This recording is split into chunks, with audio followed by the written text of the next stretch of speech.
यह video class 11th के physics का है और आज इस वीडियो में हम आपको यूनिफॉर्म सर्कुलर मोशन के सारे कॉन्सेप्ट्स और थ्योरी यहाँ पर आपको डिराइव करके बताएंगे। आपको मालूम होना चाहिए कि uniform circular motion motion in a plane के अंडर आने वाला एक टॉपिक है। इसके प्रीवियस लेक्चर में मैंने आपको प्रोजेक्टाइल मोशन के बारे में बताया था, जो एक एग्जाम्पल है मोशन इन ए प्लेन का। तो इस वीडियो में आज हम आपको यूनिफॉर्म सर्कुलर मोशन के सारे कॉन्सेप्ट्स के बारे में यहाँ पर आपको डिस्क्राइब करके बताने वाले हैं। तो वीडियो को आप बिना स्किप करके आखिरी तक देखेंगे, तभी आपको यूनिफॉर्म सर्कुलर मोशन के सारे कॉन्सेप्ट्स ज़रूर अच्छे से समझ में आएंगे। तो आइए शुरू करते हैं आज का यह लेक्चर। आइए शुरू करते हैं आज का टॉपिक सर्कुलर मोशन।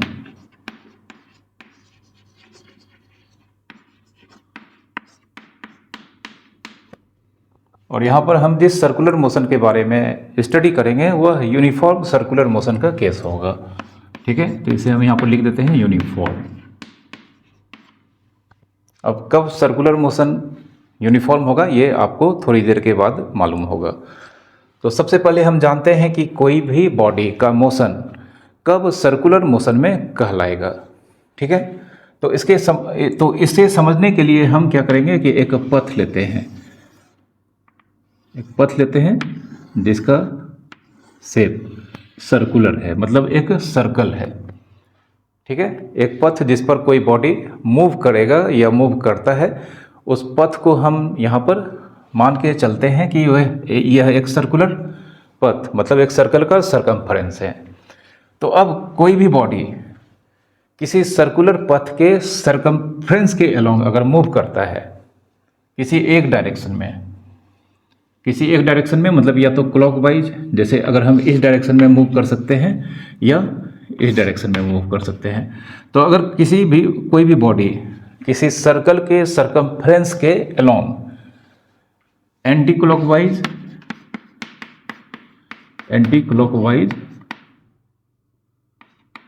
या क्लॉकवाइज,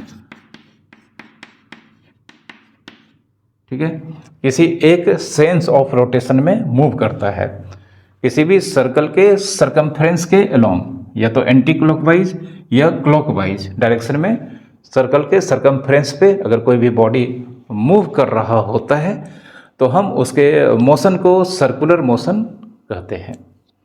जैसे किसी भी पार्क में ट्रैक बना होता है, तो कहीं कहीं किसी भी पार्क में सर्कुलर ट्रैक बना होता है, जिस पर कोई भी पर्सन या कोई भी आदमी जो वहाँ पर सुबह या शाम में जाते हैं तो उस सर्कुलर पथ पे वो जॉगिंग या वॉकिंग करना प्रेफर करते हैं। तो आप पार्क में जाके, किसी भी पार्क में अगर आप जाते हैं तो वहाँ पर आप ज़रूर एक सर्कुलर ट्रैक देखते होंगे, जिस पे बहुत सारे लोग या तो जॉगिंग या वॉकिंग कर रहे होते हैं।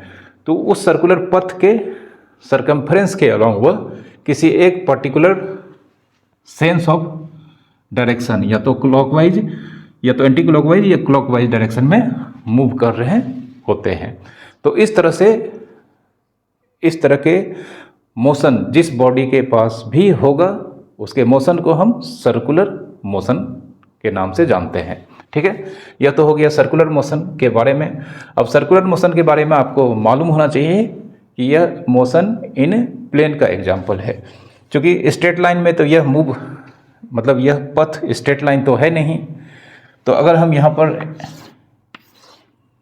एक्स एक्सिस और वाई एक्सिस ड्रॉ कर दें तो बॉडी हम देख सकते हैं कि अगर इस डायरेक्शन में कभी यहाँ है, कभी यहाँ है, कभी यहाँ है, तो आप देख सकते हैं बॉडी अगर यहाँ से यहाँ तक आ रहा है, मतलब अगर एंटी क्लॉकवाइज रोटेशन में किसी भी सर्कुलर पथ पे वह मूव कर रहा है तो यह आगे भी जाता है और ऊपर की ओर भी जाता है। तो आगे जाने का मतलब यह एक्स एक्सिस के अलोंग भी चल रहा है और ऊपर भी जा रहा है, मतलब वाई एक्सिस के अलोंग भी चल रहा है।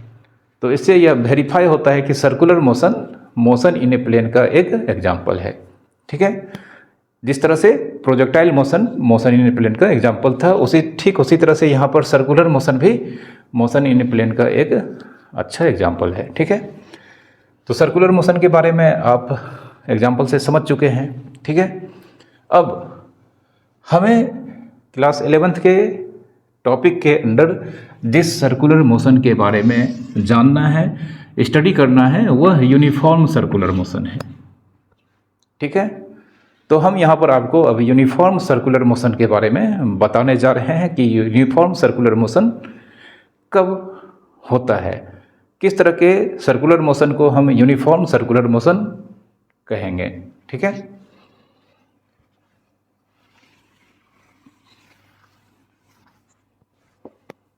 तो जब भी कोई बॉडी सर्कुलर मोशन में होगा, ठीक है, जैसे मान लेते हैं यह एक सर्कल है, यह इसका सेंटर है और यह इसका रेडियस है। तो जब भी कोई बॉडी सर्कुलर मोशन में होगा तो हम जानते हैं वह किसी न किसी सर्कल के सरकमफ्रेंस के अलोंग या तो एंटी क्लॉकवाइज या क्लॉकवाइज डायरेक्शन में मूव कर रहा होगा।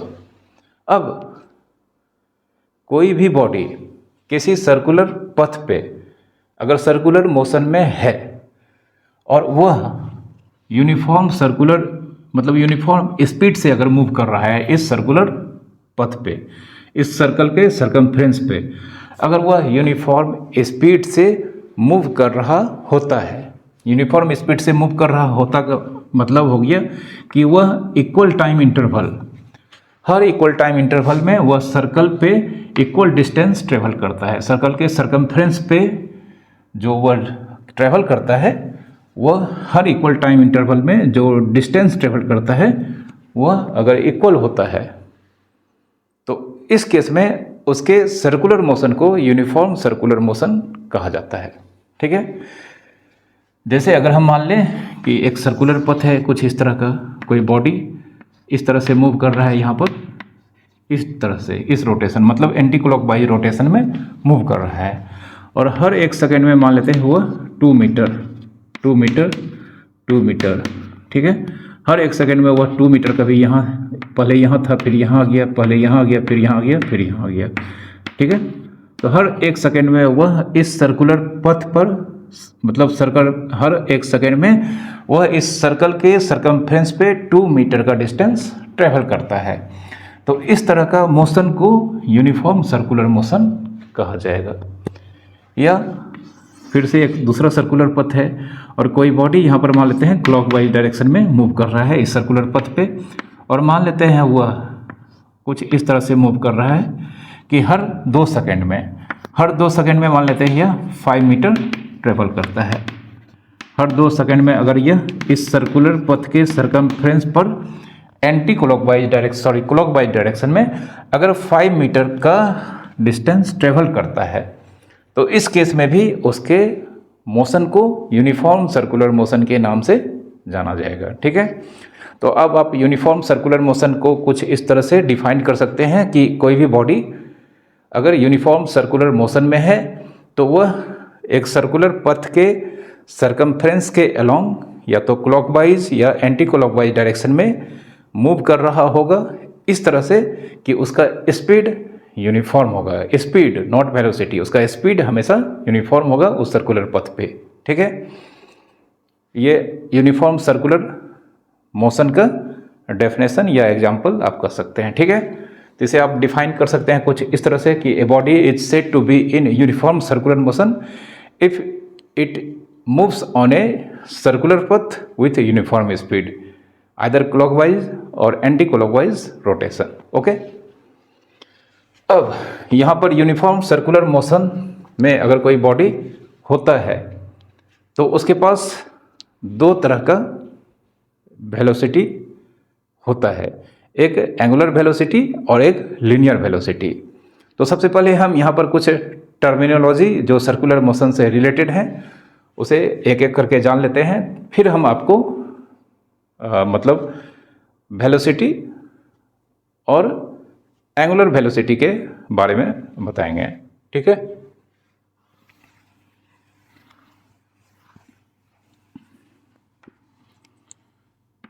तो सबसे पहला टर्म है एंगुलर डिस्प्लेसमेंट। एंगुलर डिस्प्लेसमेंट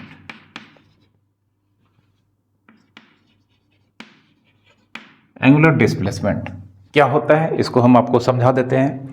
तो जैसे मान लेते हैं यहाँ पर यह एक सर्कुलर पथ है, ये एक सर्कुलर पथ है, ठीक है। अब अगर कोई बॉडी हम मान लेते हैं यह रेडियस वेक्टर है, ठीक है, यह आर, यह रेडियस वेक्टर है, ठीक है। इसको रेडियस वेक्टर बोला जाता है। रेडियस वेक्टर मतलब वेक्टर जिसका इनिशियल पॉइंट ओरिजिन जो कि यहाँ पर हमने सेंटर लिया है और टर्मिनल पॉइंट यहाँ पर सर्कमफ्रेंस पे होगा, ठीक है। तो एक बॉडी यहाँ पर मान लेते हैं सर्कल के सर्कमफ्रेंस पे t इक्वस टू 0 पे पॉइंट ए पर है, ठीक है। उसके बाद यह एंटी क्लॉकवाइज डायरेक्शन में मूव करना स्टार्ट करता है इस सर्कमफ्रेंस के अलोंग। अब मान लेते हैं t1 टाइम के बाद, t1 टाइम के बाद यह पहुंचता है b पर और t2 टाइम के बाद यह पहुंचता है c पर, ठीक है। तो यह r है तो यह r ही होगा, यह भी r ही होगा। अब b पर पहुंचता है कब, t इक्वस टू 0 पे था, तो यहाँ से मतलब a से b तक आने में इसे कितना टाइम लगता है, t1। तो t1 टाइम पर यह पॉइंट सर्कमफ्रेंस के पॉइंट b पर है और t2 टाइम पर यह पॉइंट c पर, सर्कमफ्रेंस के पॉइंट c पर है, ठीक है। अब अगर हम मान लेते हैं यहाँ से a से b तक जाने में इसने जितना एंगल स्वीप किया है, एंगल स्वीप मतलब घूमना, यह एंगल यह मान लेते हैं कितना है, θ1। a से b तक जाने में इसने जितना एंगल स्वीप किया वह यहाँ से यहाँ तक आने में सेंटर पे ये एंगल बनाता है θ1। तो a से b तक जाने में मतलब 0 से t1 टाइम के बीच यह जितना एंगल स्वीप करता है उसकी वैल्यू θ1 मान लेते हैं और फिर a से c तक जाने में यह जितना एंगल स्वीप करता है वह मान लेते हैं कितना है, θ2, ठीक है। इसको हम यहाँ पर θ2 एज्यूम करेंगे, ठीक है। तो अब t1 से t2 मतलब b से c तक जाने में जो एंगल यहाँ पर स्वीप करेगा उसकी वैल्यू क्या हो जाएगा, θ2 माइनस θ1, ठीक है। तो ड्यूरिंग इंटरवल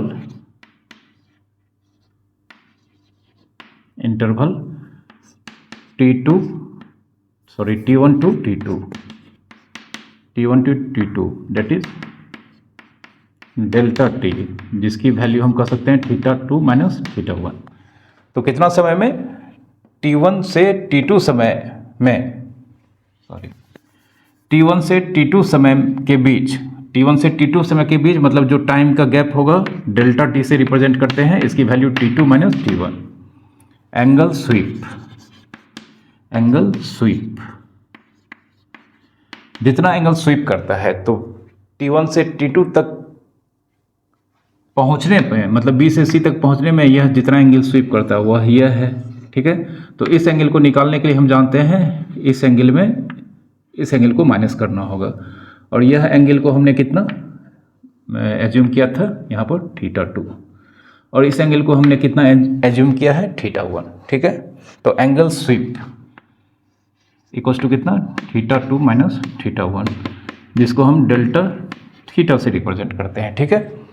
तो किसी टाइम इंटरवल में जितना एंगल स्वीप करता है कोई भी पार्टिकल जब वह सर्कुलर मोशन में होता है तो वह एंगल जो स्वीप किया जाता है उसी को एंगुलर डिस्प्लेसमेंट कहा जाता है, ठीक है।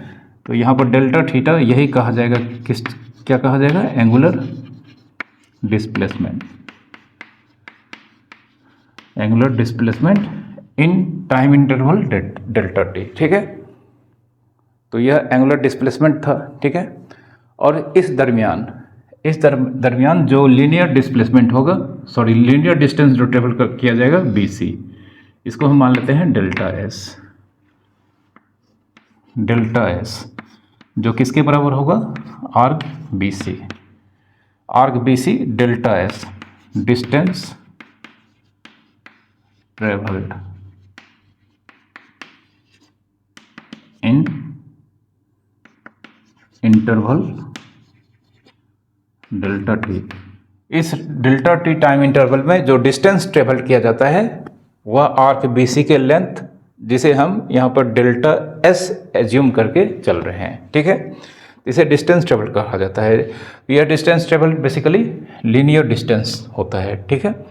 बट जो एंगुलर डिस्प्लेसमेंट होता है वह सेंटर पे जितना एंगल स्वीप किया जाता है किसी टाइम इंटरवल में, उसे कहा जाता है। ओके, तो यह दो टर्म आपको समझ में आ चुका होगा। अब तीसरा टर्म आता है टाइम इंटरवल, ठीक है। और एक चीज़, हाँ एक चीज़ आपको यहाँ पर याद रखना है, डेल्टा थीटा, ठीक है। हियर डेल्टा थीटा, यह जो डेल्टा थीटा है, यह डेल्टा थीटा है, delta theta equals to B C by are. तो आर के बी सी बाय रेडियस का लेंथ। तो बी सी आर्क जिसका वैल्यू हम यहाँ पर कितना एज्यूम करके चले हैं, डेल्टा एस बाय आर, और यह किस में होगा, रेडियन में होगा, ठीक है। तो एंगुलर डिस्प्लेसमेंट रेडियन में मेजर किया जाता है, ठीक है। और यह डायमेंशन लेस क्वांटिटी होता है, इसका कोई भी डायमेंशन नहीं होता है, क्योंकि आप जानते होंगे डायमेंशन में आपने पढ़ा होगा कि एंगल का कोई भी डायमेंशन नहीं होता है, ठीक है। तो यहाँ पर आपको याद रखना है delta theta, delta S by R. R क्या है, आर रेडियस ऑफ सर्कुलर पथ। जिस सर्कुलर पथ पे कोई भी बॉडी सर्कुलर मोशन में है, या तो क्लॉकवाइज या एंटी क्लॉकवाइज, उसके रेडियस को आर से यहाँ पर हमने रिप्रेजेंट किया है, ठीक है। तो delta theta delta S by मतलब आर, याद रखना है, ठीक है। अब एंगुलर डिस्प्लेसमेंट के बाद एंगुलर वेलोसिटी क्या होता है।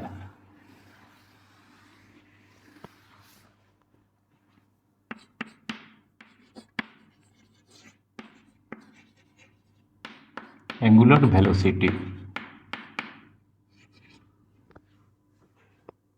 Angular velocity basically rate of change of angular displacement with time, इसे कहा जाता है। कोई भी पार्टिकल अगर सर्कुलर मोशन में होता है तो वह जिस रेट से एंगुलर डिस्प्लेसमेंट उसका होता है टाइम के रिस्पेक्ट में, उसी को एंगुलर वेलोसिटी कहा जाता है, ठीक है। तो the rate of change of angular displacement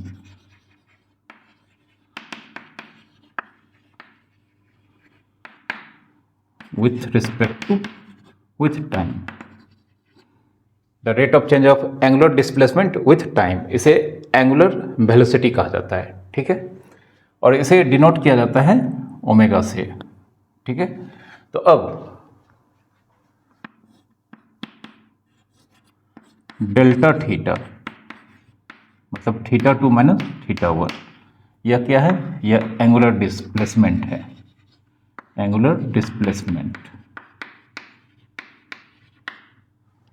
delta theta मतलब theta two minus theta one, यह हो गया फाइनल एंगुलर पोजीशन, यह हो गया initial angular position. And delta t means t two minus t one, time interval हो गया, time interval. इसी टाइम इंटरवल में यह एंगुलर डिस्प्लेसमेंट होता है, ठीक है। तो अब यहां पर एंगुलर वेलोसिटी,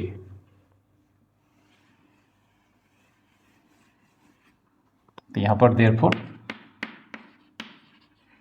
एंगुलर वेलोसिटी जिसे ओमेगा से रिप्रेजेंट किया जाता है, ठीक है। यह सिंबल है किसका, ओमेगा, एंगुलर वेलोसिटी ओमेगा। तो सबसे पहले हम जानते हैं यहाँ पर एवरेज एंगुलर वेलोसिटी क्या होगा। तो average angular velocity, average angular velocity जिसे ओमेगा बार से डिनोट किया जाता है, ठीक है। एवरेज एंगुलर वेलोसिटी को ओमेगा बार से डिनोट किया जाता है, और एवरेज एंगुलर वेलोसिटी मतलब omega bar equals to net angular displacement by net time, delta theta by delta T, ठीक है। Average angular velocity omega bar equals to net angular displacement by net time taken to this angular displacement, ठीक है। और इसका unit क्या हो जाएगा, ऊपर में रेडियन है, नीचे टाइम है, तो यूनिट क्या हो जाएगा, यूनिट रेडियन पर सेकेंड, ठीक है। रेडियन को शॉर्ट में RAD लिखा जाता है, रेडियन पर सेकेंड। तो यहाँ पर यह एवरेज एंगुलर वेलोसिटी है। तो जिस तरह से इंस्टेंटेनियस वेलोसिटी होता था लीनियर मोशन में, उसी तरह से यहाँ पर भी इंस्टेंटेनियस एंगुलर वेलोसिटी भी होता है, ठीक है। तो इंस्टेंटेनियस एंगुलर वेलोसिटी क्या होता है,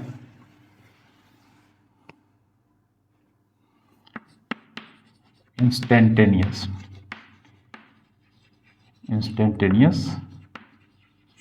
एंगुलर वेलोसिटी, जिसे सिर्फ रिप्रेजेंट करेंगे ओमेगा से। और यह कुछ नहीं होता है बल्कि एवरेज वेलोसिटी का वह वैल्यू होता है जब डेल्टा टी मतलब टाइम इंटरवल इन्फिनिटिसिमली स्मॉल होता है। तो omega bar limit delta T tends to 0 omega bar, ठीक है। तो इंस्टेंटेनियस एंगुलर वेलोसिटी जिसे सिर्फ ओमेगा से रिप्रेजेंट किया जाता है, और यह एवरेज एंगुलर वेलोसिटी के लिमिटिंग वैल्यू को रिप्रेजेंट करता है जब टाइम इंटरवल टेंड्स टू 0, मतलब टाइम इंटरवल बिकम्स इन्फिनिटिसिमली स्मॉल, बहुत बहुत छोटा हो जाए टाइम इंटरवल, ठीक है। तो अब हम यहाँ पर ओमेगा बार को हटाकर क्या लिख सकते हैं, delta theta by delta t. तो therefore instantaneous angular velocity limit delta T tends to 0, और इसे लिखना होगा हमें delta theta by delta T. और जानते हैं इसे डेरिवेटिव के लैंग्वेज में, कैलकुलस के लैंग्वेज में इसे हम क्या लिख सकते हैं, इस लिमिट को d theta by d t. Therefore omega बराबर d theta by d T,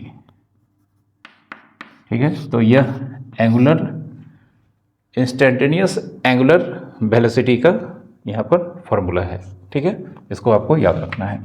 इसका भी यूनिट रेडियन पर सेकेंड होगा, ठीक है। तो इंस्टेंटेनियस एंगुलर वेलोसिटी और एवरेज एंगुलर वेलोसिटी दो टर्म आपको हमने बता दिया है। अब तीसरा टर्म आता है टाइम इंटरवल। जब भी कोई बॉडी किसी सर्कुलर पथ पे किसी एक पैटर्न में या तो एंटी क्लॉकवाइज या क्लॉकवाइज डायरेक्शन में मूव कर रहा होता है, तो उस सर्कुलर पथ पे वन कंप्लीट रोटेशन में कुछ न कुछ टाइम लगता होगा। जब वह यूनिफॉर्म सर्कुलर मोशन में होगा तो हर एक कंप्लीट रोटेशन में, चाहे वह क्लॉकवाइज रोटेट करता हो या एंटी क्लॉकवाइज रोटेट करता हो, हर एक कंप्लीट रोटेशन में कुछ न कुछ टाइम लगता होगा। और एक कंप्लीट रोटेशन में जितना समय लगता है उसे टाइम पीरियड कहा जाता है उस बॉडी का, जब वह यूनिफॉर्म सर्कुलर मोशन में होता है, ठीक है। तो इसको हम यहाँ पर डिफाइन कर देते हैं।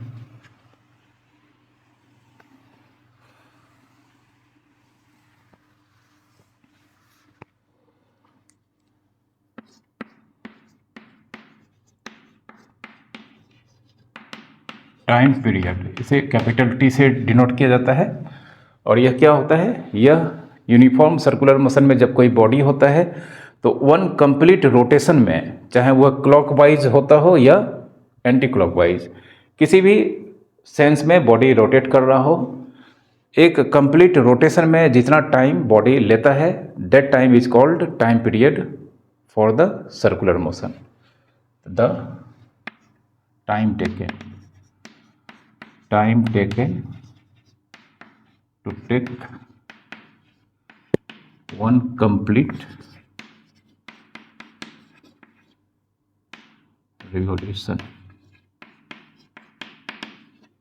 ठीक है। कब, जब बॉडी यूनिफॉर्म सर्कुलर मोशन में होगा, ठीक है। जैसे अगर हम मान लेते हैं यह सर्कुलर पथ है और बॉडी यहाँ पर एंटी क्लॉकवाइज रोटेशन में है, तो यहाँ से ए से कोई बॉडी चला था और ए से चलकर फिर ए पर ही वापस आ जाएगा, ठीक है। ए से कोई बॉडी अगर हम इस डायरेक्शन में चला था, यहाँ से यह चलता हुआ इस डायरेक्शन में फिर यहीं पे आ जाएगा, ठीक है। तो इस यहाँ से ए से चलकर फिर से ए तक मतलब ए से चलकर ए पर आने में एंटी क्लॉकवाइज रोटेशन या क्लॉकवाइज रोटेशन में जितना टाइम लगेगा उसे क्या कहा जाएगा, टाइम पीरियड, ठीक है। And time period equals to time period, इसे डिनोट किया जाता है किससे, कैपिटल टी से, ठीक है। तो आपको याद रखना है हमेशा एक कंप्लीट रिवॉल्यूशन में जो टाइम लगता है जब कोई बॉडी यूनिफॉर्म सर्कुलर मोशन में होता है तो उस टाइम को टाइम पीरियड कहा जाता है। अब बॉडी अगर यूनिफॉर्म सर्कुलर मोशन में नहीं होगा तब उसका एक कंप्लीट रिवॉल्यूशन का, हर एक कंप्लीट रिवॉल्यूशन का जो टाइम पीरियड होगा वो डिफरेंट होगा। और यहाँ पर यूनिफॉर्म मोशन में हर एक रिवॉल्यूशन का टाइम पीरियड फिक्स्ड होगा, सेम होगा, ओके। फिर नेक्स्ट टर्म आता है फ्रीक्वेंसी।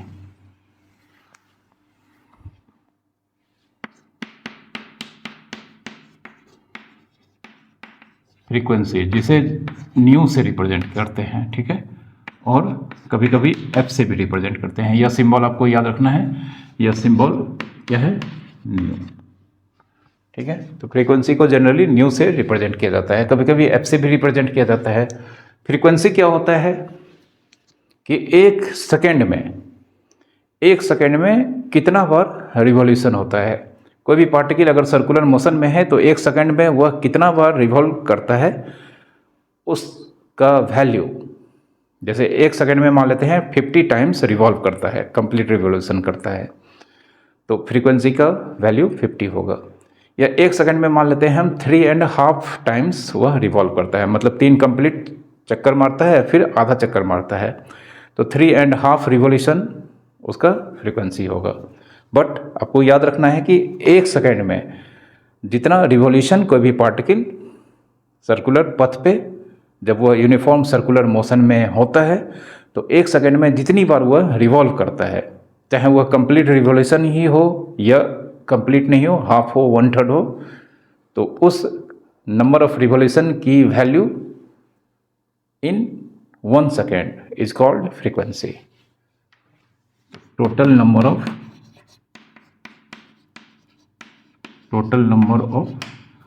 रिवॉल्यूशन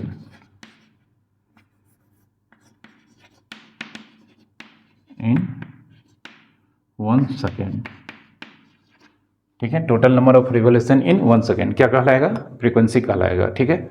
और इसका एक फॉर्मूला हम डिराइव कर लेते हैं, सिंस अगर टाइम पीरियड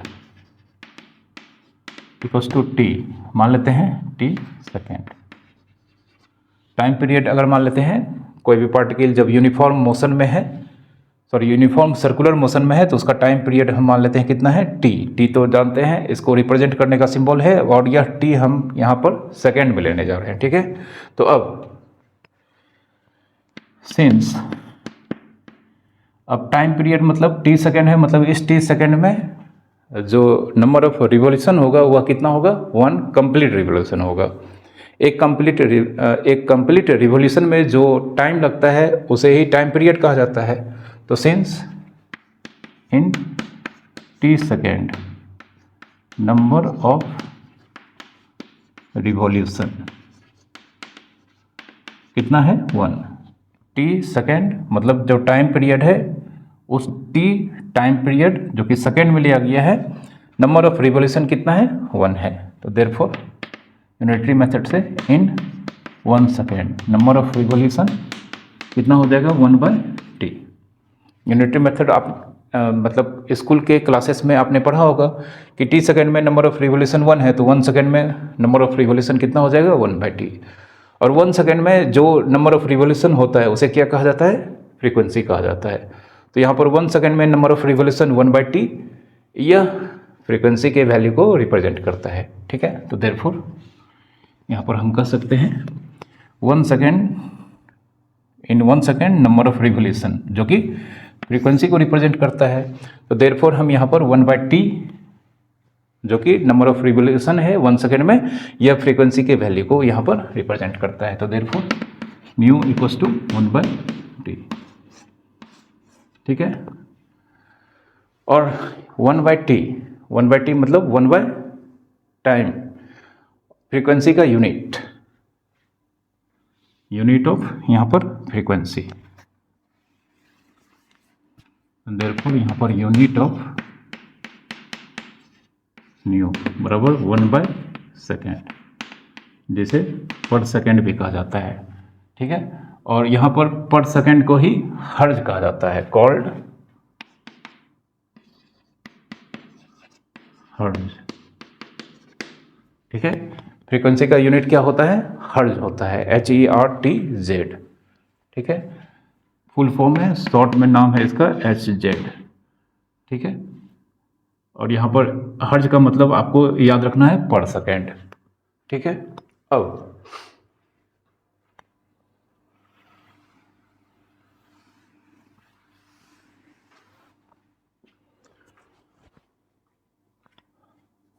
एक चीज़ और हम आपको बताने जा रहे हैं कि अगर कोई भी बॉडी जब यूनिफॉर्म सर्कुलर मोशन में होगा, अगर हम मान लेते हैं यह बॉडी यहाँ पर एंटी क्लॉकवाइज डायरेक्शन में रोटेट करना शुरू करता है पॉइंट ए से, ठीक है। यह इसका रेडियस हो गया, यह सेंटर हो गया। तो एक कंप्लीट रिवोल्यूशन में अगर यह यहाँ से चलना स्टार्ट किया था तो यहाँ पर पहुँच जाएगा। तो एक कंप्लीट रोटेशन में यह सेंटर पे, जिस सर्कुलर पथ पे यह रिवॉल्व कर रहा है उसके सेंटर पे यहाँ पर यह एंगल फॉर्म करेगा। यह एंगल कितना डिग्री होगा? यह 360 डिग्री, ठीक है। तो एक कंप्लीट रिवोल्यूशन में जिसमें टाइम कितना लगता है? Time period. तो in one complete revolution,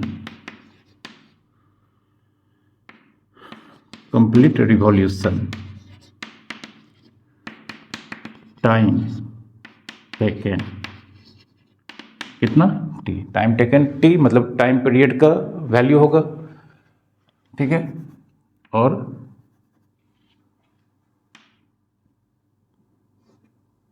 theta, delta theta 360 degree मतलब 2 पाई रेडियन।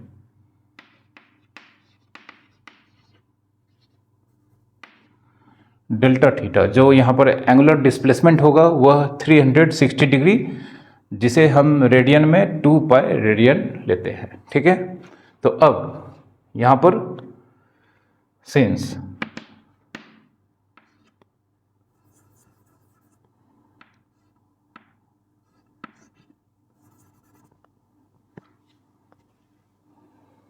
हमने आपको थोड़ी देर पहले पढ़ाया था सिंस डेल्टा थीटा, यहाँ पर डेल्टा थीटा बराबर delta S by r. Delta theta equals to, थोड़ी देर पहले हमने आपको पढ़ाया था कि delta theta delta S by r होता है। डेल्टा एस क्या है? लीनियर डिस्टेंस जो ट्रेवल किया जाता है।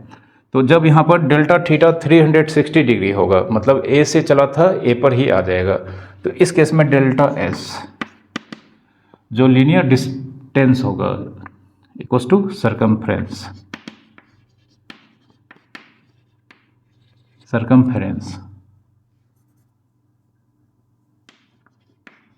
और सरकमफ्रेंस का वैल्यू कितना हो जाएगा? 2 पाई आर, ठीक है। तो यहाँ पर जब डेल्टा थीटा 360 डिग्री होगा तो इस केस में डेल्टा एस का वैल्यू सरकमफ्रेंस के बराबर होगा, और सरकमफ्रेंस का वैल्यू क्या होता है? 2 पाई आर। अब चूंकि यहाँ पर जो मतलब सर्कुलर मोशन है वह यूनिफॉर्म है, तो जब यूनिफॉर्म सर्कुलर मोशन जब यूनिफॉर्म होता है, और यूनिफॉर्म सर्कुलर मोशन, जब सर्कुलर मोशन यूनिफॉर्म होता है तो उस केस में ओमेगा और ओमेगा, एवरेज ओमेगा सेम होता है, ठीक है। जैसा कि लीनियर मतलब मोशन इन स्ट्रेट लाइन में आपने मतलब मैंने आपको बताया था कि जब मोशन यूनिफॉर्म लीनियर मोशन होता है, जब कोई पार्टिकल यूनिफॉर्म लीनियर वेलोसिटी से चल रहा होता है तो उस केस में उसका एवरेज वेलोसिटी और इंस्टेंटेनियस वेलोसिटी जितने भी तरह के वेलोसिटी होते हैं सब आपस में बराबर होते हैं। तो यहाँ पर चूंकि मोशन यूनिफॉर्म सर्कुलर मोशन का केस है, तो इस केस में इंस्टेंटेनियस एंगुलर वेलोसिटी और एवरेज एंगुलर वेलोसिटी दोनों की वैल्यू सेम होगी, ठीक है, जिसे हम delta theta by delta t लिख सकते हैं, ठीक है। तो अब यहाँ पर since omega equals to delta theta कितना है 2 पाई और डेल्टा टी कितना है, यहाँ पर जो टाइम लगता है वह कितना है, टाइम टेकन टी, ठीक है। तो अब omega equals to 2 pi by t को 1 बाई टी लिख सकते हैं। तो ओमेगा इक्वल्स टू 2 पाई और 1 बाई टी को हम क्या लिख सकते हैं, 1 बाई टी को न्यू लिख सकते हैं, ठीक है। अभी अभी हमने आपको बताया था कि न्यू मतलब frequency equals to 1 by t होता है, ठीक है। तो यहाँ पर 2 पाई इंटू 1 बाई टी को हम यहाँ पर रिप्लेस किए हैं न्यू से। तो omega equals to 2 pi nu, यह भी फार्मूला काम का है, इसको आपको याद रखना है, ठीक है। तो इतने सारे टर्म जानने के बाद अब हम आपको बताने जा रहे हैं क्या uniform circular motion accelerated motion का एग्जाम्पल है। क्या यूनिफॉर्म सर्कुलर मोशन में जब कोई पार्टिकल या कोई बॉडी मूव कर रहा होता है तो क्या उसका वेलोसिटी मतलब जो लीनियर वेलोसिटी है वह भी कांस्टेंट होता है, वह भी यूनिफॉर्म होता है। इस बारे में हम यहाँ पर बात करने जा रहे हैं, ठीक है।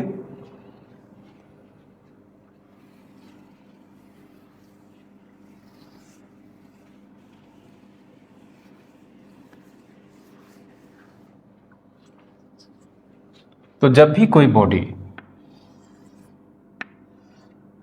बॉडी यूनिफॉर्म सर्कुलर मोशन में होता है, ठीक है।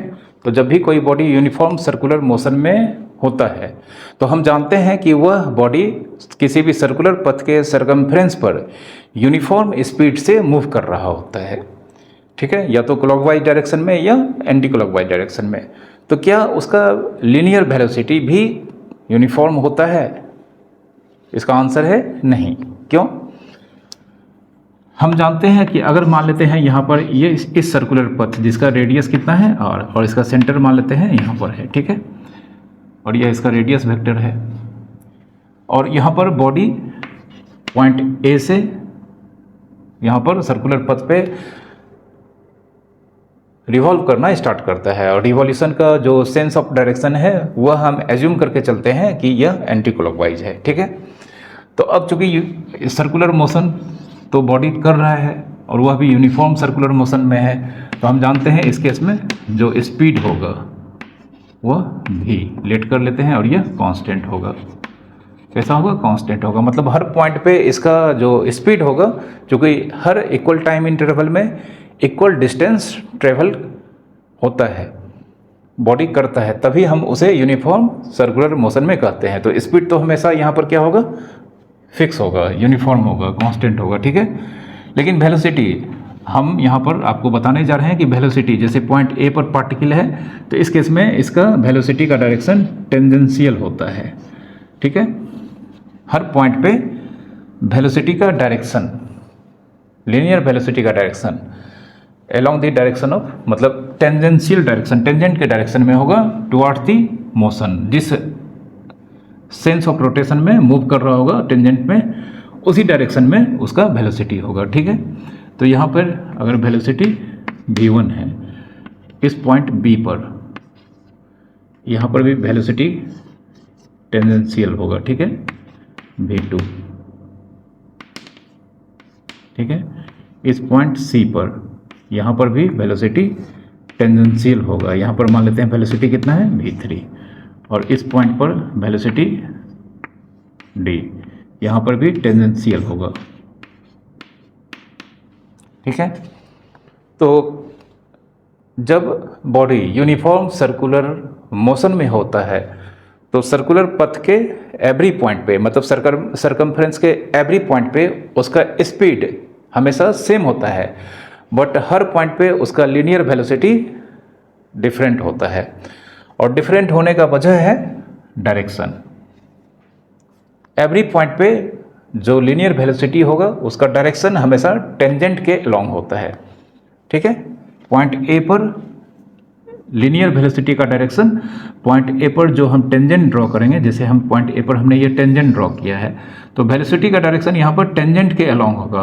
और टेंजेंट में हम जान सकते हैं, यहाँ पर भी एरो लगा सकते थे, लेकिन एरो जो वेलोसिटी का डायरेक्शन होगा वहाँ पर जो एरो हेड लगाएंगे वह हमें देखना है कि क्लॉकवाइज है या एंटी क्लॉकवाइज। चूँकि यह एंटी क्लॉकवाइज है इसलिए यहाँ पर वेलोसिटी का direction along tangent towards the motion के डायरेक्शन में होगा, ठीक है। तो यहाँ पे टेंजेंट्स पे हमें एरो लगाना है, तो मोशन हम जानते हैं कि इधर जा रहा है, तो यहाँ पर टेंजेंट पे हम इस एंड पे एरो लगाएंगे, ठीक है। तो यहाँ पर वेलोसिटी v1 है, और सर्कल के एवरी पॉइंट पे हम जानते हैं यूनिक टेंजेंट होता है, ठीक है। तो हर पॉइंट पे यहाँ पर यूनिक टेंजेंट होगा, इसलिए हर पॉइंट पे जो वेलोसिटी होगा वह यूनिक होगा। इस पॉइंट पर जो वेलोसिटी है, इस पॉइंट पे जो वेलोसिटी है, आप देख सकते हैं दोनों का डायरेक्शन क्या है, डिफरेंट है। लेकिन किसी भी पॉइंट पे वेलोसिटी का मैग्नीट्यूड वह स्पीड कहलाता है, वह फिक्स होगा। तो यहाँ पर v1 का मैग्नीट्यूड, v2 का मैग्नीट्यूड, v3 का मैग्नीट्यूड और v4, 4 वेलोसिटी जो इस फिगर में हमने दिखाया है, ये सब का वेलोसिटी का मैग्नीट्यूड v जो स्पीड को रिप्रेजेंट करता है। तो स्पीड यहाँ पर एवरी पॉइंट पे सेम है, बट वेलोसिटी क्या है, डिफरेंट है। और वेलोसिटी का डिफरेंट होने का कारण कौन है, direction, due to change in direction, ठीक है। तो but therefore at every point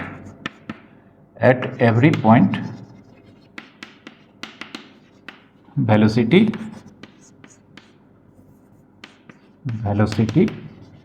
changes due to change in direction,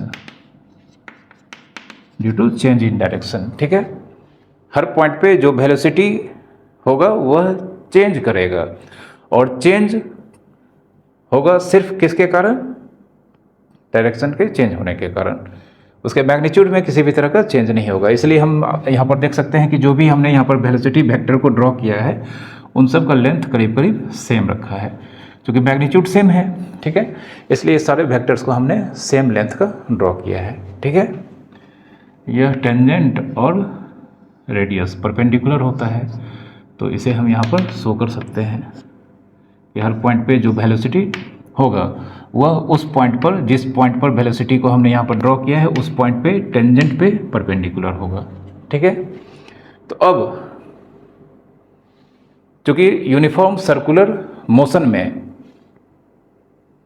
every point पे वेलोसिटी डिफरेंट होता है, एवरी पॉइंट पे वेलोसिटी चेंज कर रहा होता है, और चेंज होने का कारण वेलोसिटी के डायरेक्शन में चेंज होना है। और जहाँ पर वेलोसिटी चेंज होता है वहाँ पर हम कहते हैं एक्सेलरेशन है। क्योंकि वेलोसिटी में चेंज होने का मतलब वहाँ पर मोशन एक्सेलरेटेड है।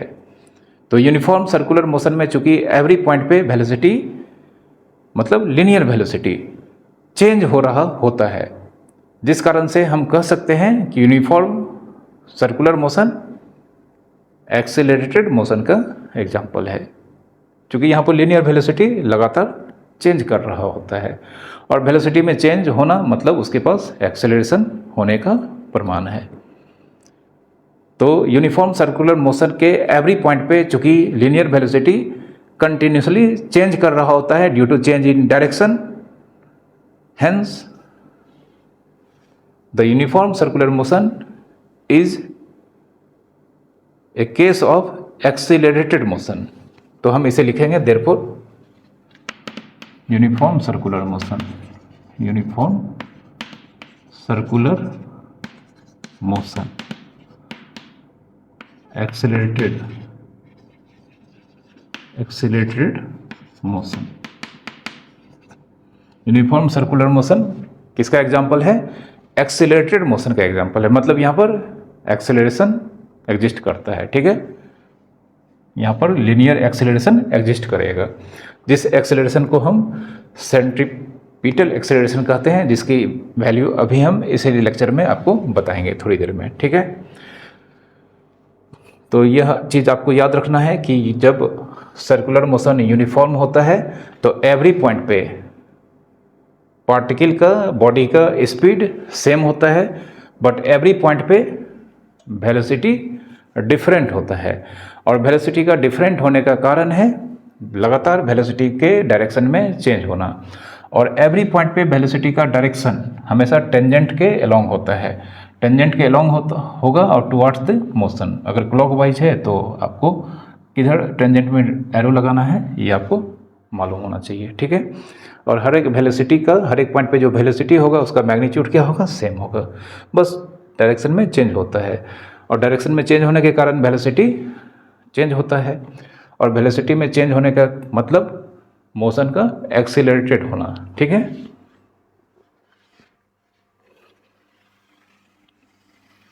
अब हम रिलेशन बिटवीन एंगुलर वेलोसिटी और लीनियर स्पीड, इसके बीच रिलेशन इस्टेब्लिश करने जा रहे हैं, ठीक है।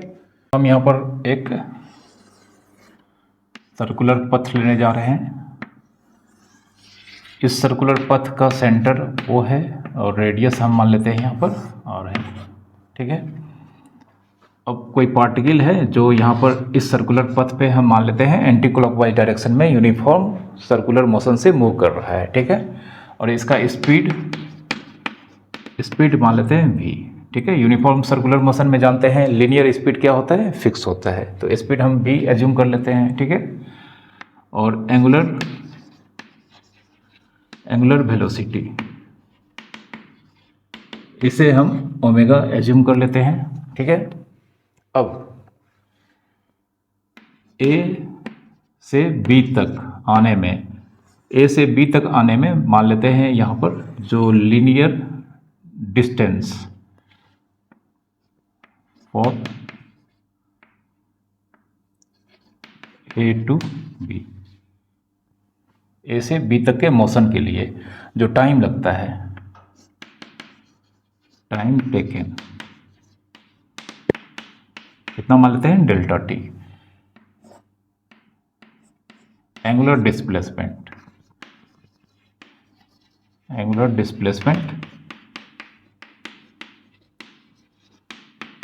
इसे हम मान लेते हैं डेल्टा थीटा, ठीक है।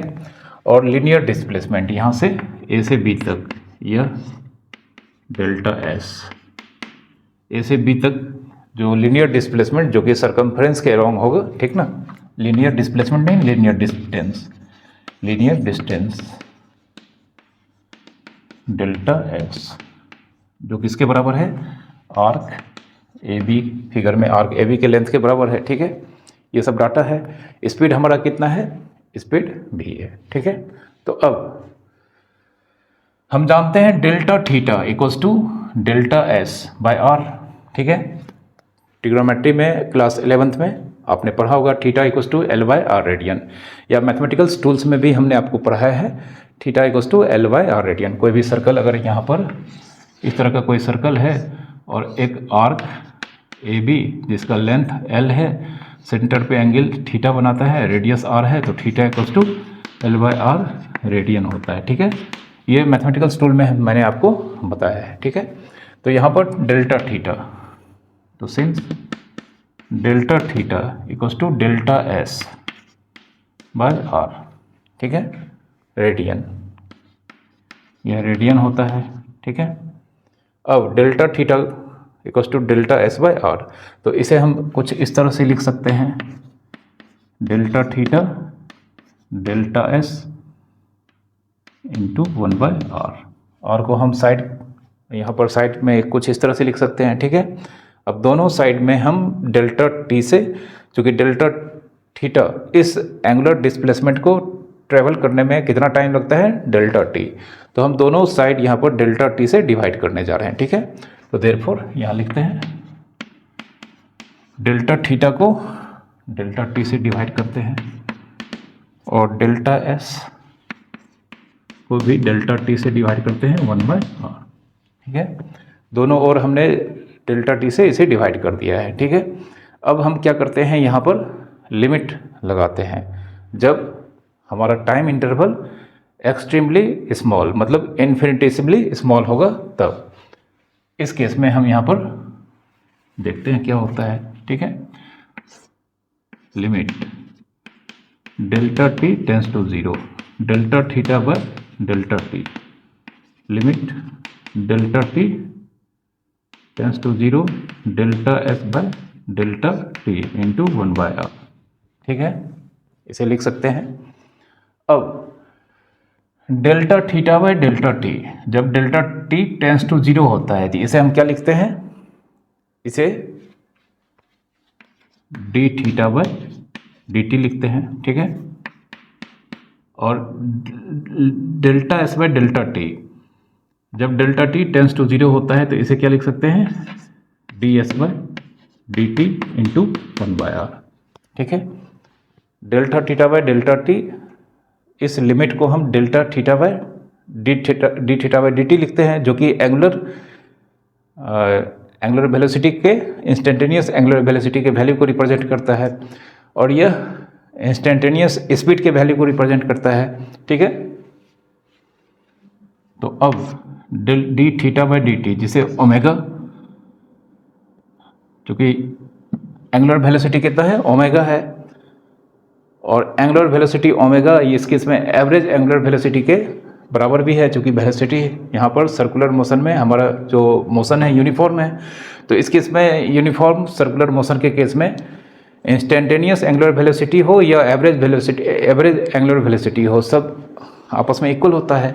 तो यहाँ पर d theta by d t को हम ओमेगा लिखेंगे, इसे d s by d t को क्या लिखेंगे, भी इंटू 1/r। ठीक है, r को अगर हम इधर लाते हैं तो ओमेगा r इक्वल्स टू भी, तो therefore v equals to omega r, v equals to omega r। यह बहुत ही इम्पॉर्टेंट रिलेशन है between linear speed and angular speed. ठीक है, v equals to omega r, इस रिलेशन को आपको याद रखना है। ठीक है, अब v equals to omega r थोड़ी देर पहले हमने आपको पढ़ाया था।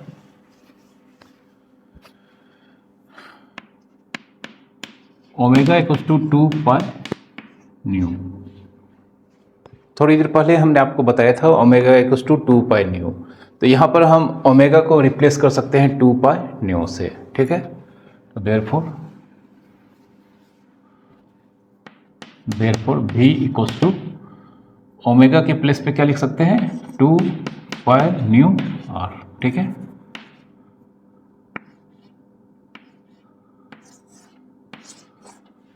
तो एक फॉर्मूला यह भी आपको याद रखना है। इससे बहुत ही अच्छे अच्छे न्यूमेरिकल्स आपको हम नेक्स्ट लेक्चर में बनाकर दिखाएंगे, बट इस लेक्चर में सिर्फ और सिर्फ हम यहाँ पर फॉर्मूला आपको डिराइव करके बताने जा रहे हैं। ठीक है, सारे कॉन्सेप्ट्स आपको बताने जा रहे हैं। ठीक है, तो v इक्वल्स टू ओमेगा और v equals to 2 pi nu, और यह न्यू फ्रीक्वेंसी है, यह क्या है, frequency,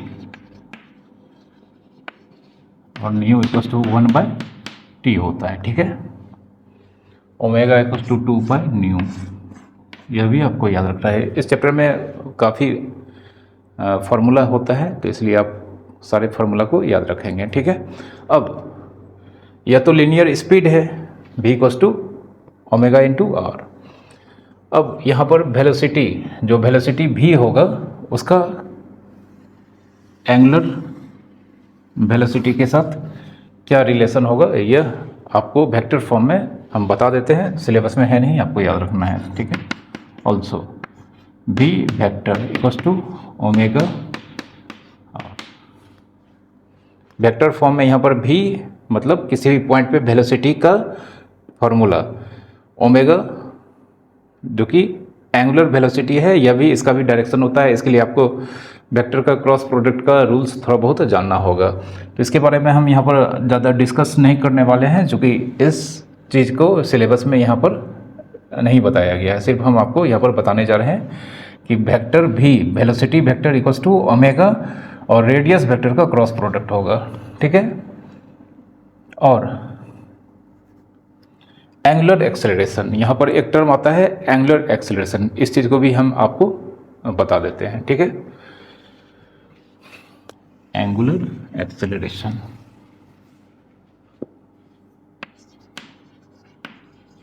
angular acceleration,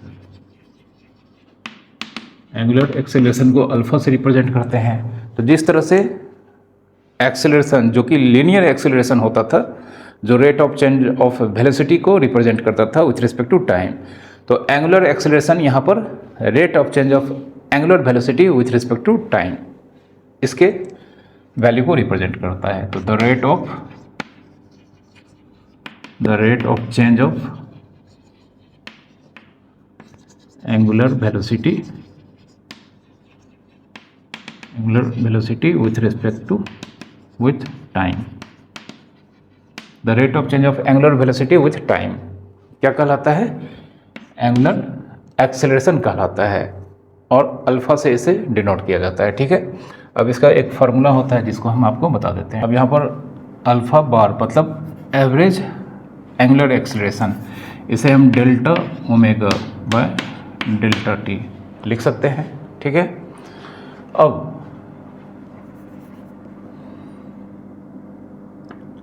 limit delta T tends to zero, alpha bar मतलब limit delta T tends to zero delta omega by delta t. जब हम delta T tends to zero ले जाएंगे तो यह average angular acceleration becomes instantaneous angular acceleration को represent करेगा, जिसे हम सिर्फ अल्फा से रिप्रेजेंट करेंगे, और यह जानते हैं D omega by d T होगा। ठीक है, अब ओमेगा को हम क्या लिख सकते हैं?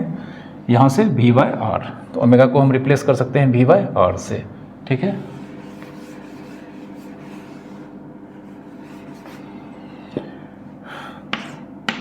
तो alpha equals to d omega को हम क्या लिख सकते हैं? V by r by d t. ठीक है, जिसमें हम जानते हैं आर क्या है?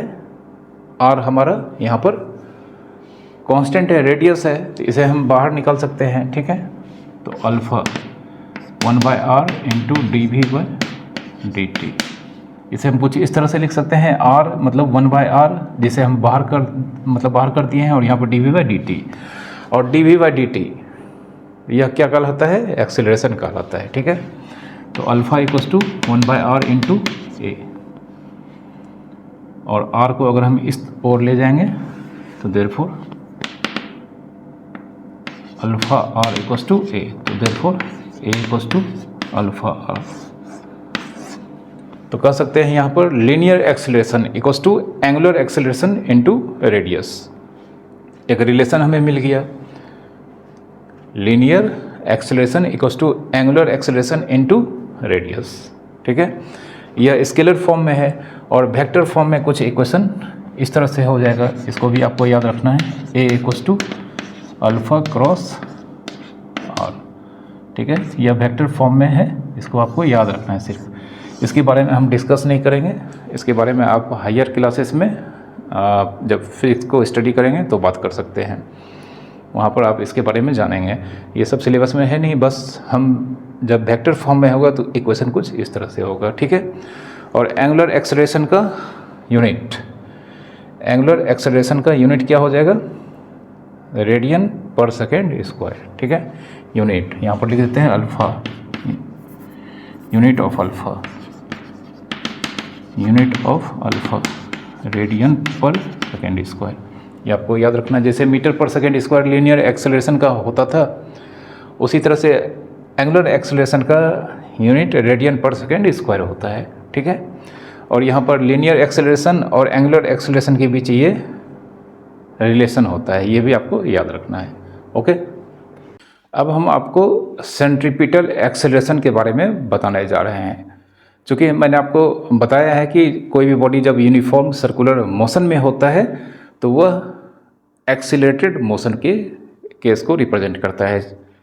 क्योंकि यहाँ पर एवरी पॉइंट पे जो लीनियर वेलोसिटी होता है वह डिफरेंट होता है, और डिफरेंट होने का कारण मैग्नीट्यूड नहीं होता है बल्कि डायरेक्शन होता है, चेंज इन डायरेक्शन होता है। तो यहाँ पर वेलोसिटी के चेंज होने के कारण एक एक्सेलरेशन होगा, जिस एक्सेलरेशन को सेंट्रीपिटल एक्सेलरेशन कहा जाता है। तो अब सेंट्रीपिटल एक्सेलरेशन का क्या वैल्यू होता है, इसका डायरेक्शन क्या होता है, ये सब हम आपको यहाँ पर बताएंगे।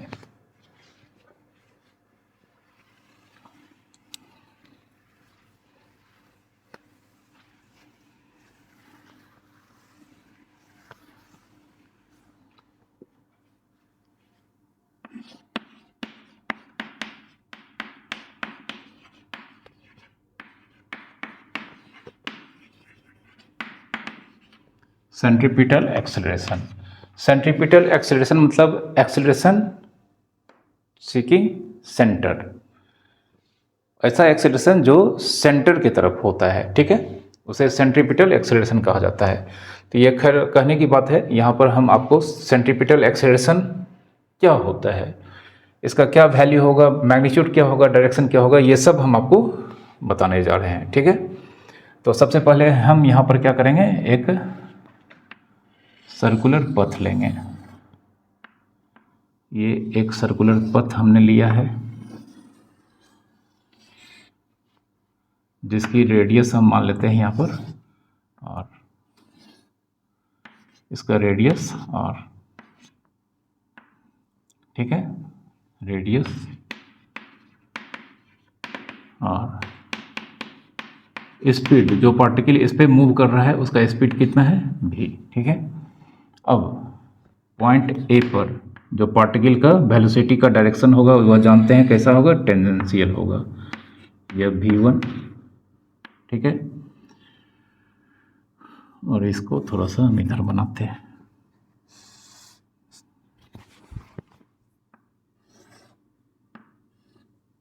एक पॉइंट B पर वेलोसिटी फिर से टेंजेंशियल होगा v2, ठीक है, और ये रेडियस पे परपेंडिकुलर होगा। तो यहाँ पर v1 और v2 दो अलग अलग वेलोसिटीज हैं, एक पॉइंट A पर वेलोसिटी v1 है, पॉइंट B पर वेलोसिटी v2 है, जब पार्टिकल एक सर्कुलर मोशन पे मूव कर रहा होता है एंटी क्लॉकवाइज डायरेक्शन में, ठीक है। और यहाँ पर जानते हैं v1 का मैग्नीट्यूड और v2 का मैग्नीट्यूड कितना होगा, v होगा, ठीक है। अब यहाँ पर सेंटर से होता हुआ एक लाइन हम ड्रॉ करते हैं कुछ इस तरह से,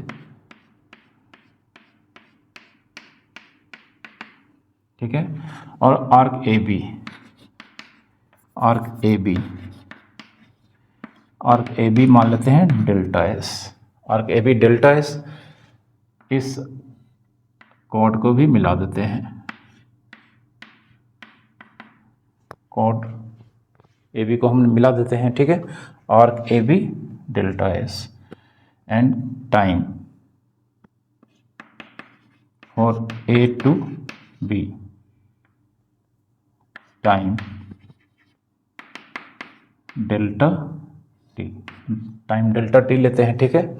और यह एंगल हम मान लेते हैं डेल्टा थीटा, यह एंगल कितना मान लेते हैं, डेल्टा थीटा, ठीक है।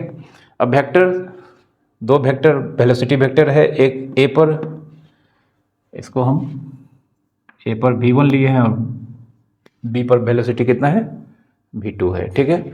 अब इन दोनों वेलोसिटी के बीच का एंगल कितना होगा, तो इन दोनों वेलोसिटी के बीच का एंगल यहाँ पर डेल्टा थीटा होगा। कैसे, हम आपको बता देते हैं। यहाँ पर इस लाइन, मतलब इसे अगर हम एक्सटेंड करते हैं कुछ इस तरह से, ठीक है, कुछ इस तरह से अगर एक्सटेंड करते हैं यहाँ पर हम इसे, और इसे भी हम यहाँ पर पीछे एक्सटेंड करते हैं इस तरह से, ठीक है। तो इसे अगर हम पीछे इस तरह से एक्सटेंड करते हैं तो यह यहाँ पर मिलता है। तो अगर हम इसी वेलोसिटी के बराबर यहाँ पर वेक्टर ड्रॉ कर दें और इस वेलोसिटी के बराबर अगर हम यहाँ पर वेक्टर ड्रॉ कर दें इस तरह से, तो यहाँ पर यह वेक्टर v1 हो जाएगा और यह वेक्टर v2 हो जाएगा, ठीक है।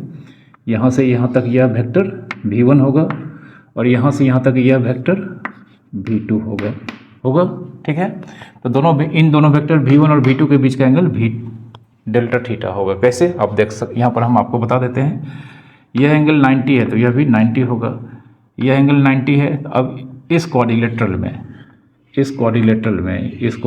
में यह एंगल और यह एंगल मिलकर 180 डिग्री हो गया, यह दोनों एंगल मिलकर 180 डिग्री हो गया। तो रेस्ट इस एंगल और इस एंगल का सम 180 डिग्री होगा, जिसमें से यह डेल्टा थीटा है। तो यह एंगल कितना होगा, यह एंगल यहाँ पर, यह एंगल यहाँ पर हम आपको दूर में 180 डिग्री माइनस थीटा होगा, ठीक है। अब 180 डिग्री माइनस थीटा नहीं, 180 डिग्री माइनस डेल्टा थीटा होगा, क्योंकि यह 90 और यह 90, यह दोनों मिलकर 180 डिग्री होगा। तो यह दोनों भी तो मिलकर 180 डिग्री होगा, जिसमें से यह डेल्टा थीटा है। तो यह एंगल कितना हो जाएगा, 180 डिग्री माइनस डेल्टा थीटा। अब 180 डिग्री माइनस डेल्टा थीटा है तो यह एंगल कितना होगा, यह angle of course delta theta होगा।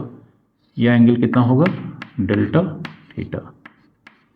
तो डेल्टा थीटा यहाँ पर V1 वेक्टर और V2 वेक्टर के बीच का एंगल है। यह श्योर हो गया कि वेक्टर V1 और वेक्टर V2 के बीच का एंगल डेल्टा थीटा है।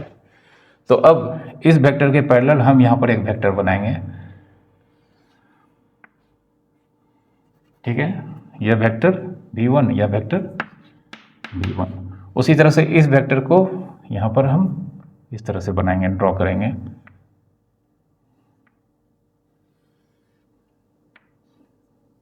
तो हम देख सकते हैं यह और यह पैरेलल है, यह V2।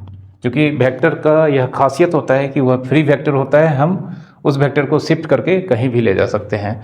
तो इस वेक्टर V1 और इस वेक्टर V2 को हम यहाँ पर को इनिशियल वेक्टर में हमने कन्वर्ट कर दिया है, ठीक है। और इन दोनों वेक्टर के बीच का एंगल हम यहाँ पर ऑलरेडी निकाल चुके थे, कितना था, डेल्टा थीटा। तो इन दोनों वेक्टर के बीच का एंगल कितना है, डेल्टा थीटा, ठीक है। इसे हम PQR नाम दे देते हैं, ठीक है। अब इस पूरे ट्रायंगल को कंप्लीट करते हैं। तो यहाँ पर हम जानते हैं ये वेक्टर प्लस ये वेक्टर होगा, ठीक है। In triangle PQR, vector PQ plus vector QR equals to vector PR। तो वेक्टर PQ किस वेक्टर को रिप्रेजेंट कर रहा है, यहाँ पर वेक्टर V1। QR यह मालूम नहीं है, और वेक्टर PR यह वेक्टर V2 को रिप्रेजेंट कर रहा है। तो जब हम इसे इस ओर भेजेंगे तो QR vector V2 minus vector V1, और vector V2 minus vector V1 यह change in velocity delta V को रिप्रेजेंट करेगा। तो यहाँ पर यह डेल्टा V को रिप्रेजेंट कर रहा है, ठीक है। डेल्टा V मतलब चेंज इन वेलोसिटी वेक्टर को रिप्रेजेंट कर रहा है, ठीक है। तो हम देख सकते हैं इस चेंज इन वेलोसिटी वेक्टर का डायरेक्शन कहाँ पर है, सेंटर की तरफ है, ठीक है। अब हम ट्रायंगल AOB और ट्रायंगल POQ, ट्रायंगल AOB और ट्रायंगल POQ, यह दोनों ट्रायंगल हम कह सकते हैं क्या है, सिमिलर ट्रायंगल है, ठीक है। किस तरह से सिमिलर ट्रायंगल है, तो सिमिलर ट्रायंगल होने के लिए जानते हैं कि दो साइड, इसका और इसका, यह R है यह भी R है, इस दोनों साइड का रेशियो 1 है और इन दोनों के बीच का एंगल डेल्टा थीटा है। और यहाँ पर भी V1 और V2 इन दोनों का मैग्नीट्यूड सेम है, तो इन दोनों साइड का भी रेशियो 1 है और इनके बीच का एंगल कितना है, डेल्टा थीटा है, ठीक है। तो अब triangle AOB similar to triangle QPR, triangle AOB similar to triangle PQR, triangle AOB similar to triangle QPR, ठीक है। अब यहाँ पर दोनों ट्रायंगल सिमिलर हैं, तो सिमिलर ट्रायंगल के कॉरस्पॉन्डिंग साइड्स क्या होते हैं, प्रोपोर्शनल होते हैं, ठीक है। ये दोनों ट्रायंगल सिमिलर है, तो यहाँ पर हम कह सकते हैं इस ट्रायंगल का साइड AB बाय OA और इस ट्रायंगल का साइड QR बाय PQ, इसका AB बाय OA और इसका QR बाय पी क्यू, इन दोनों का रेशियो क्या होगा, सेम होगा। ठीक है, तो अब ए बी, अगर डेल्टा टी बहुत छोटा लेंगे तो इस केस में कॉड ए बी और आर्क ए बी लगभग सेम होगा। ठीक है, no if delta T tends to zero, delta t का वैल्यू अगर बहुत स्मॉल लेंगे तो उस केस में यहाँ पर आर्क ए बी और कॉड ए बी लगभग सेम होंगे। तो आर्क ए बी अप्रोक्सीमेटली कॉड ए बी, और आर्क ए बी का वैल्यू कितना है, डेल्टा एस। ठीक है, तो आर्क ए बी कॉड ए बी के लेंथ लगभग इक्वल होंगे, किसके इक्वल, डेल्टा एस के इक्वल। ठीक है, तो अब यहाँ पर ए बी के जगह पर हम क्या लिख सकते हैं, डेल्टा एस। ठीक है, ए बी की जगह पे डेल्टा एस, ओ ए के जगह पर आर, और क्यू आर इस वेक्टर का मैग्नीट्यूड है जो डेल्टा भी होगा।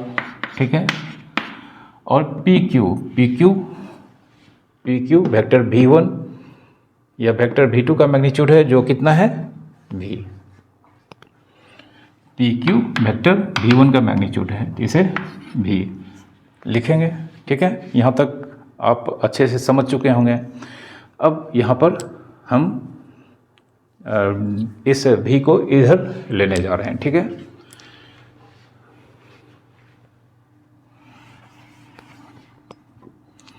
तो अगर इस V को हम इधर ले आएंगे तो क्या हो जाएगा, V into delta S by r equals to delta V। इसे हम क्या लिख सकते हैं, V by are into delta s equals to delta V लिख सकते हैं। अब दोनों ही साइड हम डेल्टा टी से डिवाइड करते हैं। ठीक है, डेल्टा टी से डिवाइड करते हैं, V by r delta S by delta t equals to delta V by delta t. अब V कांस्टेंट है, मतलब V फिक्स है, R फिक्स है, तो यह दोनों का रेशियो भी फिक्स्ड होगा। अब हम लिमिट लगाते हैं, क्योंकि हम देख सकते हैं यहाँ पर डेल्टा टी किसकी तरफ जा रहा है, 0 की तरफ। तो now limit delta T tends to 0, V by are into delta S by delta T. इधर भी हमें लिमिट लगाना होगा, limit delta T tends to 0, delta V by delta T. ठीक है, अब V बाय आर यह कांस्टेंट है तो यह बाहर हो जाएगा, into limit delta T tends to 0, यह मैथमेटिक्स है सारा, delta S by delta T. और delta V by delta t जब डेल्टा टी टेंस टू 0 की तरफ जाता है तो इसे क्या लिखते हैं, dV बाय dt। फिर delta S by delta T इसे क्या लिखते हैं, V लिखते हैं। ठीक है, तो V बाय आर इसे dV बाय dt लिखते हैं, sorry delta S by delta T tends इसे ds बाय dt लिखते हैं, और यह dV बाय dt। और ds बाय dt को क्या लिखेंगे, V लिखेंगे। V यहाँ पर किसके बराबर हो जाएगा, ds बाय dt। ठीक है, तो अल्टीमेटली हम यहाँ पर कह सकते हैं V बाय आर, इसको हम किससे रिप्लेस करेंगे, V से, V by are into V बराबर dV बाय dt मतलब rate of change of velocity का मैग्नीट्यूड, मतलब एक्सेलरेशन A।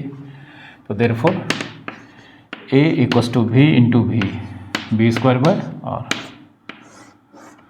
ठीक है, यहाँ पर यह एक्सेलरेशन जिसका magnitude V square by R के बराबर है, यही एक्सेलरेशन सेंट्रीपिटल एक्सेलरेशन कहलाता है। ठीक है, और इस एक्सेलरेशन का डायरेक्शन हमेशा चेंज इन वेलोसिटी के डायरेक्शन में होता है। ठीक है, तो यहाँ पर ए क्या है, यहाँ पर इसके बारे में हम लिख देते हैं ए सेंट्रीपिटल एक्सेलरेशन। ये यहाँ पर क्या है, सेंट्रीपिटल एक्सेलरेशन है। और एक्सेलरेशन का डायरेक्शन क्योंकि rate of change of acceleration rate of change of velocity with respect to time होता है। तो एक्सेलरेशन का डायरेक्शन चेंज इन वेलोसिटी के डायरेक्शन में होगा। और हम देख सकते हैं चेंज इन वेलोसिटी मतलब डेल्टा भी यहाँ पर इस फिगर में दिखाई दे रहा है। चेंज इन वेलोसिटी का डायरेक्शन कहाँ है? सेंटर की ओर है। ठीक है, चेंज इन वेलोसिटी का डायरेक्शन सेंटर की ओर है। तो यहाँ पर एक्सेलरेशन जो कि यहाँ पर सेंट्रीपिटल एक्सेलरेशन के नाम से जाना जाता है, इसका डायरेक्शन हमेशा सेंटर की मतलब toward the centre of circle होगा along radius. Toward the centre of circle होगा अलोंग रेडियस के अलोंग होगा बट हमेशा टुवर्ड द सेंटर होगा। ठीक है, तो इसको हम आपको लिख देते हैं।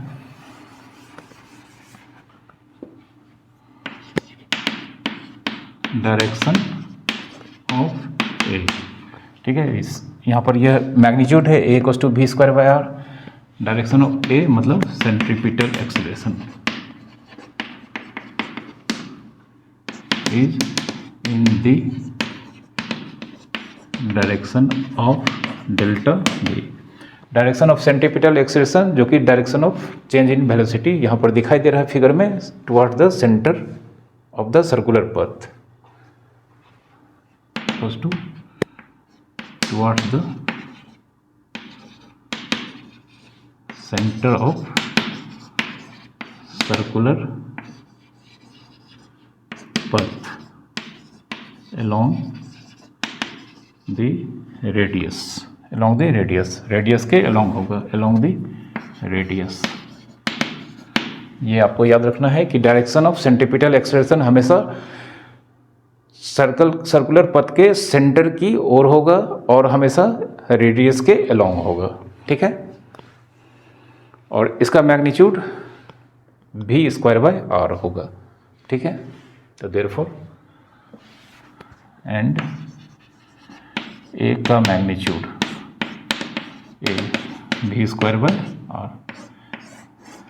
ठीक है, तो ये सेंट्रीपिटल एक्सेलरेशन का कॉन्सेप्ट था कि सेंट्रीपिटल एक्सेलरेशन क्या होता है।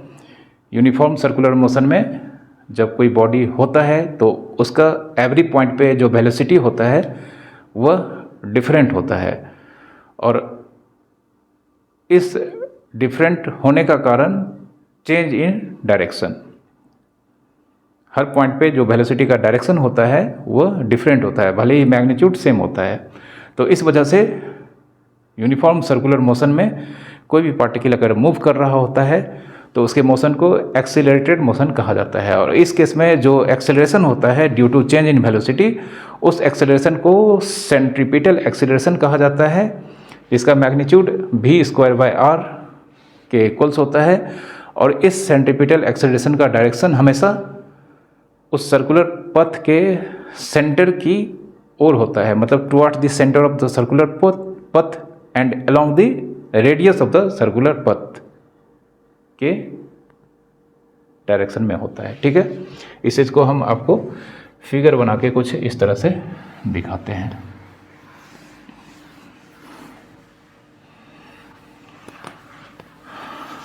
कहने का मतलब अगर एक सर्कुलर पथ है कुछ इस तरह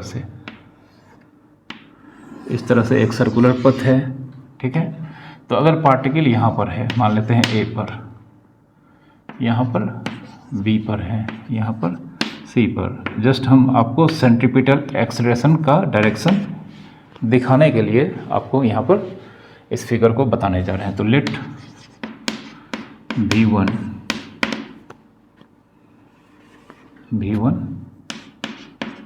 v2 v3 v4, क्योंकि एवरी पॉइंट पर जो वेलोसिटी का मैग्नीट्यूड होता है वह सेम होता है। ठीक है, तो हम मान लेते हैं सर्कुलर पथ पे जो पार्टिकल मूव कर रहा है वह एंटी क्लॉकवाइज डायरेक्शन में है। तो ए पर वेलोसिटी का डायरेक्शन क्या होगा? इधर होगा v1, और यह सेंटर है, इसको ज्वाइन करते हैं इस तरह से, तो यह रेडियस होगा, यह भी रेडियस होगा। ठीक है, यह सेंटर हो गया, यह भी रेडियस होगा, यह भी रेडियस होगा। बी पर वेलोसिटी v2। सी पर वेलोसिटी टेंजेंटियल होगा। वेलोसिटी हम ऑलरेडी बता चुके हैं, किसी भी पॉइंट पे सर्कुलर पथ पे जब बॉडी यूनिफॉर्म सर्कुलर मोशन में होता है तो एवरी पॉइंट पे जो वेलोसिटी का डायरेक्शन होता है वह टेंजेंशियल होता है टुवर्ड द मोशन, ठीक है, toward the direction of motion. D पर कुछ इस तरह का होगा v4, और ये चारों ही वेक्टर का मैग्नीट्यूड हम यहाँ पर सेम लेकर चलना होगा, क्योंकि मोशन क्या है, यूनिफॉर्म सर्कुलर मोशन का केस है, ठीक है। तो किसी भी पॉइंट पर, अब यहाँ पर इस पॉइंट पे सेंट्रीपिटल एक्सेलरेशन डायरेक्शन सेंटर की ओर होगा, ठीक है, और अलोंग रेडियस होगा। यह देख सकते हैं, यह लाइन रेडियस है, इसे हम A1 एज्यूम करते हैं यहाँ पर, ठीक है, यहाँ पर A2, यहाँ पर A3 और यहाँ पर A4, ठीक है। तो जब बॉडी यूनिफॉर्म सर्कुलर मोशन में होता है तो एवरी पॉइंट पे वेलोसिटी टेंजेंशियल होता है और acceleration towards the centre along radius होता है। तो हम जानते हैं किसी भी पॉइंट पे टेंजेंट और रेडियस एक दूसरे पे 90 डिग्री होता है। तो यहाँ पर किसी भी पॉइंट पे यूनिफॉर्म सर्कुलर मोशन में अगर बॉडी है तो सर्कुलर पथ के किसी भी पॉइंट पे वेलोसिटी और एक्सेलरेशन उस पॉइंट पे दोनों एक दूसरे पे परपेंडिकुलर होंगे। यहाँ पर भी एक दूसरे पे परपेंडिकुलर होंगे। और एक चीज़, A1 का मैग्नीट्यूड, A2 का मैग्नीट्यूड, A3 का मैग्नीट्यूड और A4 का मैग्नीट्यूड कितना होगा, v²/r। हर पॉइंट पे एक्सेलरेशन का मैग्नीट्यूड सेम होगा बट डायरेक्शन डिफरेंट होगा, ठीक है। तो ये आपको हमने सेंट्रीपिटल एक्सेलरेशन के सारे कॉन्सेप्ट्स बता दिए हैं, ठीक है। लेकिन आप सारे कॉन्सेप्ट्स को आपको याद रखना है और यह हमेशा दिमाग में बिठा कर रखना है कि यह सारा जो भी फैक्ट्स हमने बताया है यह यूनिफॉर्म सर्कुलर मोशन के कंडीशंस के अंडर आते हैं, ठीक है। तो इस लेक्चर को आज हम यहीं पर समाप्त करने जा रहे हैं और हम उम्मीद करते हैं कि आपको सारे फैक्ट्स और कॉन्सेप्ट्स आज इस लेक्चर में जो मैंने बताया है आप उसे बहुत ही अच्छे ढंग से समझ पाए होंगे। तो अगर आप हमारे लेक्चर्स को देखते हैं, आप इसे बहुत ही अच्छे ढंग से समझ पाते हैं, इससे आप बहुत कुछ सीख पाते हैं, तो प्लीज़ आप इसे लाइक करें, शेयर करें और चैनल को अगर आपने अब तक सब्सक्राइब नहीं किया है तो इसे जल्दी से सब्सक्राइब कर लें ताकि आपको और भी अच्छे अच्छे लेक्चर्स फिजिक्स और मैथ्स के क्लास 11th 12th को आपको अच्छे से समय पर मिलते रहें। Thank you very much for watching.